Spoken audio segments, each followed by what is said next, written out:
अस्सलाम वालेकुम स्टूडेंट्स। आज हमारा कॉस्ट अकाउंटिंग में लेक्चर नंबर 10 है। मटेरियल कंट्रोल आज हम स्टार्ट करने जा रहे हैं। इससे पहले जो 9 लेक्चर्स हम लोग पढ़ चुके हैं उसमें हमने देखा कि कॉस्ट अकाउंटिंग क्या होती है। इसके अलावा जो है वो कॉस्टिंग जो है वो किस तरीके से हम cost of goods sold find out करते हैं। उसके लिए हमने cost of goods sold statement बनाना सीखा था।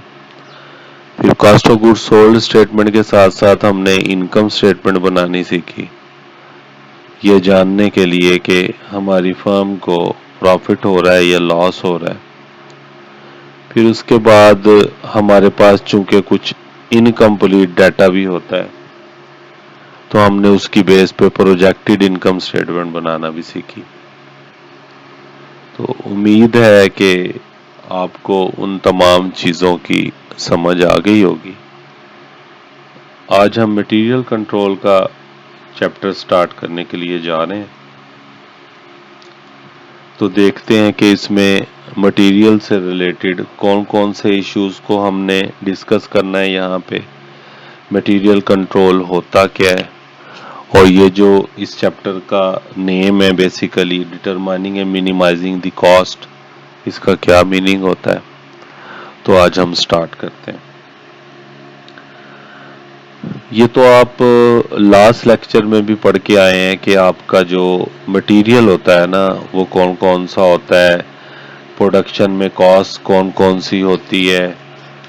तो एक दफ़ा फिर उसको हम थोड़ा सा डिस्कस कर लेते हैं ताकि मज़ीद हम आगे चल सकें। तो आपने पढ़ा होगा सीजीएस वाले चैप्टर में भी कि मेन हमारा मटेरियल जो होता है ना वो दो तरह का होता है, एक डायरेक्ट मटेरियल होता है और दूसरा इनडायरेक्ट मटेरियल होता है।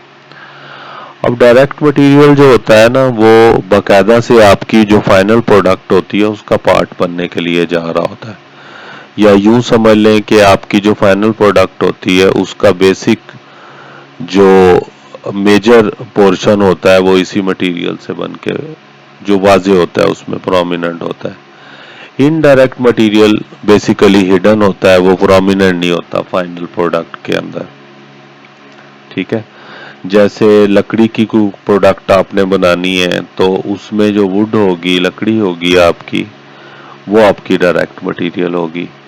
लेकिन बाकी अगर कोई मटेरियल उसमें ज़्यादा हम यूज़ करते हैं उस लकड़ी को जोड़ने के लिए, उसको शेप करने के लिए, तो वो बाकी तमाम किस्म का मटेरियल इनडायरेक्ट कहलाता है। जब हम मटेरियल को क्लासिफाई करने की बात करते हैं तो इसका मतलब ये होता है कि मटेरियल हमें किन किन स्टेजेस के ऊपर किस किस शेप में नज़र आ रहा होता है। सबसे पहले तो हम देखते हैं कि ये रॉ मटेरियल शेप में हमारे पास अवेलेबल होता है जिसको हम लोग खाम माल कहते हैं। यानी कि ये मटेरियल इस शक्ल में होता है कि हम डायरेक्टली इसको यूज़ नहीं कर सकते, हमने इसको किसी शेप में कन्वर्ट करना है। यानी कि किसी भी प्रोडक्ट के लिए जो रॉ फॉर्म में मटेरियल पड़ा हुआ होता है, जो खाम माल होता है, उसको हम रॉ मटेरियल का नाम देते हैं। ठीक है जी बात। उसके बाद हमें अगर डिफरेंट किस्म के कोई पार्ट्स वगैरह चाहिए हो तो वो भी हम मटेरियल का हिस्सा बनाते हैं। सप्लाईज जो हमें छोटी मोटी चीज़ें प्रोडक्शन के दौरान हमें ज़रूरत पड़ती हैं वो सप्लाईज कहलाती हैं। फिर जब हम कोई प्रोसेस स्टार्ट कर देते हैं तो जो मटेरियल अभी इन प्रोसेस होता है, मीन टू से कि जो फिनिश गुड्स में कन्वर्ट नहीं हुआ होता, ना ही वो रॉ मटेरियल शेप में पड़ा होता है, तो वो उसको हम वर्क इन प्रोसेस कह देते हैं। और जो प्रोसेस कंप्लीट होने के बाद हमारे पास सामने चीज़ आती है जो प्रोडक्ट हमारी कहलाती है, वो हम फिनिश गुड्स उसको कहते हैं। ठीक है जी। ये तो था एक ब्रीफ सा इंट्रोडक्शन जिसको कह लें आपके। ये चीज़ें ऑलरेडी नो डाउट के हम पहले भी इन डिटेल डिस्कस करके आए हुए हैं, लेकिन चूंकि आज मटेरियल का चैप्टर डिस्कस करने के लिए जा रहे हैं तो मैंने सोचा कि आप लोगों को मटेरियल से रिलेटेड कुछ स्पेसिफिक बातें, कुछ चीज़ें आपको बता दूं। उसके बाद इन्वेंट्री या मटेरियल कंट्रोल के हमारे पास ऑब्जेक्टिव्स क्या होते हैं, what are the objectives of material और इन्वेंट्री कंट्रोल। हम इन्वेंट्री को कंट्रोल करके क्या हासिल करना चाहते हैं। Basically in the broader sense हम देखें तो नो अंडर स्टॉकिंग, चूंकि हम लोग एक मैन्युफैक्चरिंग कंसर्न को डील कर रहे होते हैं, हमारा मैन्युफैक्चरिंग इंडस्ट्री से ताल्लुक होता है, तो हमने जो रॉ मटेरियल अपने पास मेंटेन करना होता है वो बाज़-औक़ात ऐसा भी होने का खदशा होता है कि वो रॉ मटेरियल ज़रूरत पड़ने पे हमें कम ना पड़ जाए, तो इसको अंडर स्टॉकिंग का नाम देते हैं हम लोग। तो जाहिर है फिर हम इन टाइम अपने ऑर्डर्स मीट नहीं कर सकेंगे जिन लोगों को हमने फिनिश प्रोडक्ट जो है वो हम लोगों ने बना के देनी है। तो अगर हमारे पास रॉ मटेरियल ही ख़त्म हो गया तो हम उनको जो है ना वो ऑर्डर्स जो है ना वो नहीं मीट उनका कर पाएंगे।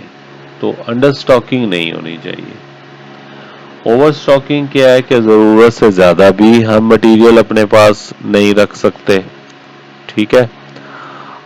इसको मज़ीद डिटेल में जाके हम देखेंगे कि कितना मटेरियल अंडर स्टॉक कहलाएगा, कितना ओवर स्टॉक कहलाएगा, फिर कौन सा मटेरियल मुनासिब होगा, किस अमाउंट वाला मटेरियल मुनासिब होगा कि जो हमें मेंटेन करना पड़ेगा। इकोनॉमी इन परचेजिंग, मटेरियल जब हम परचेज करने के लिए जाएं तो इकोनॉमिकली हम उसे परचेज करें। हमें डिसीजंस ऐसे होने चाहिए कि जितना हो सके हमें मटेरियल की परचेज कॉस्ट जो है वो कम से कम पड़े, ठीक है जी। हम अपने सप्लायर से बातचीत करते हैं, हम उससे कहते हैं कि भाई हमें जो है वो मटेरियल चाहिए, और दूसरा हम अपना इंटरनल भी थोड़े से डिसीजंस लेते हैं कि हमें कितनी लॉट में मटेरियल जो है वो ऑर्डर करना चाहिए और कितना मटेरियल लेना चाहिए जो कितने दिन के लिए काफ़ी हो। तो बहुत सारे फैक्टर्स इसमें जो है ना इन्वॉल्व होते हैं। तो मीन जिनका बेसिक ऑब्जेक्टिव यही होता है कि हम परचेजिंग में इकोनॉमी को किस तरीके से इन्वॉल्व करेंगे, मीन के हमारी बचत हो जाए। याद रखिएगा कि प्रोडक्शन कॉस्ट जितनी कम होती है उतना ही हमारे लिए बेहतर होता है। फिर हमारे जो प्रॉफिट के मार्जिन होते हैं ना वो हमारे बढ़ जाते हैं, और प्रोडक्शन कॉस्ट को रिड्यूस करने में और उसको कंट्रोल में रखने में जो सबसे बड़ी चीज होती है वो आपकी रॉ मटेरियल की कॉस्ट ही होती है। जाहिर है अच्छा और सस्ता रॉ मटेरियल अगर होगा तो उतनी आपकी प्रोडक्शन अच्छी और सस्ती होगी। इसके बाद नंबर 4 पे जो हमारा ऑब्जेक्टिव है वो प्रॉपर क्वालिटी है, जो मैंने अभी बात की है। ऐसा मुमकिन नहीं हो सकता कि आपका रॉ मटेरियल जो है वो इन्फीरियर क्वालिटी का हो और आप उससे अच्छी क्वालिटी की प्रोडक्ट हासिल कर लें। अगर आपने अच्छी क्वालिटी की प्रोडक्ट जो है वो तैयार करनी है तो उसके लिए आपका रॉ मटेरियल जो है वो बहुत अच्छी क्वालिटी का होना चाहिए। ठीक हो गई बात। Minimum wastage during the process of production, आपकी जो वेस्टेज है रॉ मटेरियल की वो मिनिमम होनी चाहिए, रॉ मटेरियल ज़ाया नहीं होना चाहिए, ठीक है। और लास्ट में ये नंबर 6 पे यहाँ पे हमने डिस्कस किया हुआ है कि इंफॉर्मेशन अबाउट मटेरियल्स। तो मटेरियल जितनी भी किस्म का होता है हमें उसके बारे में कंप्लीट इंफॉर्मेशन होनी चाहिए। किस किस्म का मटेरियल है ये, किस टाइप का मटेरियल है ये, ठीक है। कौन सा हमारे लिए ज़्यादा फ़ायदेमंद है, कौन सा हमारे लिए इतना यूज़फुल और बेनिफिशियल नहीं है। यानी कि जो हम मटेरियल परचेज करने के लिए जा रहे हैं उसके बारे में हमें कंप्लीट मालूमात होनी चाहिए, हर लिहाज से मालूमात हमारे पास उसके लिए होनी चाहिए। इसके बाद इन्वेंट्री कंट्रोल की कुछ टेक्निक्स हैं। आज हम इन्वेंट्री कंट्रोल की टेक्निक्स तक ही जाएंगे जो कि हमने इस चैप्टर में आने वाले वक्त में हमने इन डिटेल हमने इनको डिस्कस करना है। उन टेक्निक्स में नंबर 1 पे एक तो minimum level, maximum level, order level, danger level, ये बड़ी ब्रॉडर सेंस की टर्म्स हैं जिनको हम यहाँ पे यूज करते हैं। ये हम इन डिटेल फार्मूला की मदद से भी इनको प्रूव करेंगे, इनको फाइंड आउट करेंगे और देखेंगे कि ये होता क्या है। इन शॉर्ट में आपको ब्रीफ करता चला जाता हूँ one by one. Minimum level से मुराद होती है कि हमारे पास जो रॉ मटेरियल का स्टॉक है इन्वेंट्री का, वो कितना मिनिमम लेवल पे एक्सेप्टेबल है, यानी कि जिससे हम कम जो है वो मेंटेन नहीं करते। हमें हमारे पास मिनिमम इतना स्टॉक अवेलेबल होना चाहिए, वो जितना भी हो वो हम फार्मूला की मदद से फाइंड आउट करेंगे। मैक्सिमम कितना होना चाहिए हमारे पास, जाहिर है को बहुत ज्यादा रॉ मटेरियल भी हम जमा करके अपने पास नहीं रख सकते, ठीक है। तो उसका भी हम एक लेवल डिफाइन करेंगे कि अगर मैक्सिमम सामान भी हमने अपने पास रॉ मटेरियल रखना हो तो वो इन्वेंट्री कितनी होनी चाहिए, उसका लेवल कितना होना चाहिए। ऑर्डर लेवल से मुराद होती है कि हमें जब परचेजिंग करनी है तो किस लेवल के ऊपर जब हमारी इन्वेंट्री आ जाए तो हमें परचेज का ऑर्डर दे देना चाहिए, ठीक है ना। जैसे आप रूटीन में अपने घर में कोई भी चीज जो खत्म होने वाली होती है, खास तौर पे किचन आइटम्स में, तो आप एक रूटीन घर में बनी हुई होती है कि जाहिर है कि वहां कुकिंग डेली बेसिस पे होनी होती है, तो कितना उसमें ग्रोसरीज या सामान बाकी रह जाता है कि आप लोग फिर सोचते हो कि यार अब मुझे और ले लेना चाहिए, यानी कि और सामान का ऑर्डर दे देना चाहिए, तो वो ऑर्डर लेवल कहलाता है।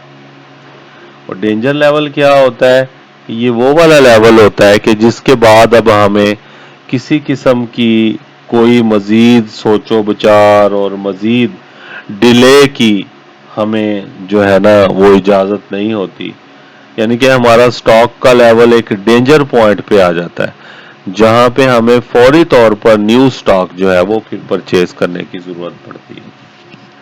अच्छा, अभी मैंने एक किसी भी घर के किचन की एग्जांपल दी है। अब बेटा ये जो मैन्युफैक्चरिंग कंसर्न्स होते हैं, मैन्युफैक्चरिंग यूनिट होते हैं जहाँ पे प्रोडक्शन हो रही होती है, जाहिर है ये इंडस्ट्रीज के लेवल की बातें हैं। इंडस्ट्रीज है, इंडस्ट्री की इस मैन्युफैक्चरिंग के कंसेप्ट को बहुत इजीली अंडरस्टैंड करने के लिए आप ये ज़हन में रखें कि आपका जो घर का किचन होता है ना, वो भी एक बहुत मॉडरेट सा और छोटा सा रियल जो प्रैक्टिकल इंडस्ट्री की एग्जांपल है वो डिमॉन्स्ट्रेट कर रहा होता है।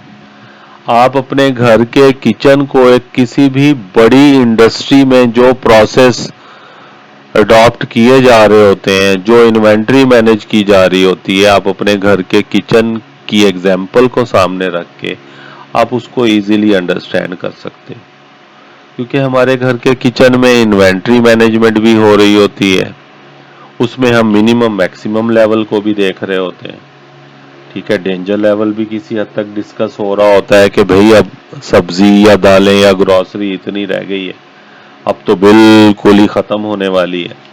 प्रोडक्शन भी हो रही होती है, उधर सुबह शाम प्रोडक्शन हो रही होती है, जाहिर है कुकिंग हो रही होती है, वो एक प्रोडक्शन का प्रोसेस होता है। फिर खाना जब बन के आ जाता है तो हमारे पास वो भी एक फिनिश प्रोडक्ट हमारी कहलाती है। तो बहुत ही सिंपल और अपने सामने जो जिस चीज को आप देख रहे होते हो, अगर इंडस्ट्री की मैन्युफैक्चरिंग की कोई आपने एग्जांपल लेनी है तो वो आप अपने घर के किचन को ले सकते हैं। दूसरे नंबर पे देखें, इकोनॉमिक ऑर्डर क्वांटिटी मीन हम कितनी क्वांटिटी का ऑर्डर दें कि वो हमें इकोनॉमिक जो है वो हमारे लिए प्रूव हो, यानी कि हमारी कॉस्ट उसके ऊपर कम से कम आए। ये इस तरह का कंसेप्ट है कि हम अगर ये जो क्वांटिटी फाइंड आउट करेंगे जिसको हम इकोनॉमिक ऑर्डर क्वांटिटी कहते हैं, ये हम प्रूव भी करेंगे कि अगर हम इस क्वांटिटी से ज्यादा का ऑर्डर देते हैं या इस क्वांटिटी से कम का ऑर्डर देते हैं, दोनों सूरतों में हमें नुकसान हो रहा होता है। प्रॉपर परचेज प्रोसीजर्स आपकी मैन्युफैक्चरिंग यूनिट में परचेज का प्रॉपर प्रोसीजर होना चाहिए वहाँ पे, ठीक है। जो भी रूल्स एंड रेगुलेशन होते हैं परचेजेस के उनको अडॉप्ट करना चाहिए। प्रॉपर स्टोरेज ऑफ मटेरियल, आपका ये स्टोरिंग का कंसेप्ट है। हमने आगे जाके मटेरियल के चैप्टर में ही स्टोरिंग से रिलेटेड भी चीज़ें पढ़नी है हमने, स्टोरेज क्या होता है। तो आपके पास जो रॉ मटेरियल परचेज करते हो तो उसके लिए आपकी इन्वेंट्री का जो स्टोरेज का सिस्टम है वो प्रॉपर होना चाहिए। इन्वेंट्री टर्नओवर रेशो क्या होती है, slow and non moving material कौन से होते हैं। मीन कोई मटेरियल की टाइप ऐसी भी होती है आपके पास जो बहुत कम इस्तेमाल हो रहे होते हैं या बहुत लंबे अरसे तक इस्तेमाल ही नहीं हो रहे होते, तो ये भी हमने देखना है उसकी रेशो फाइंड आउट करके। परपेचुअल इन्वेंट्री सिस्टम क्या होता है, वो कैसे अप्लाई करते हैं हम। Fixation of material cost standards, मुख्तलिफ स्टैंडर्ड्स होते हैं मटेरियल की कॉस्टिंग के, हमने कौन सा वहाँ पे अप्लाई करना है, कौन सा करना चाहिए, उसको भी हम देखेंगे। और in the last preparation of material budget, हमने मटेरियल का एक बजट भी बनाना है। बजटिंग में जाहिर है आप लोग भी जानते हैं कि फोरकास्टिंग हम लोग कर रहे होते हैं, तो ये मटेरियल बजट भी हमें प्रिपेयर करना है। तो ये सारी चीज़ें मटेरियल से रिलेटेड जो है ना वो हमने इस चैप्टर में डिस्कस करनी है। बेसिकली हम मटेरियल के 3 चैप्टर पढ़ेंगे आज, उसमें से ये मटेरियल का पहला चैप्टर है जिसमें डिटरमाइनिंग एंड मिनिमाइजिंग कॉस्ट हम लोग देख रहे हैं।